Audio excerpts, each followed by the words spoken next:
องหาภายอยู่คนมาเคียงคู่อยากหูเป็นผู้แบบใดคนในความฝันแถวนี้พอมีบ้างไหมอยากถามเธอในฐานะคนบ่มีแฟนเจอคนที่ใจเติมในช่องว่างหรือยังยามไปเดินห้างมีแล้วบอกคนควงแขน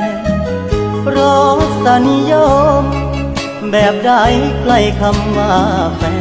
นลูกทุ่งพินแค่หรือเป็นแฟนเพลงสตริงโยนหินทางโยนใจอ้างว้างถามเธอถามซื่อๆปนเซอเธอรังเกียจกันไหมยอดหญิงคนมีฐานะยากจนเป็นคน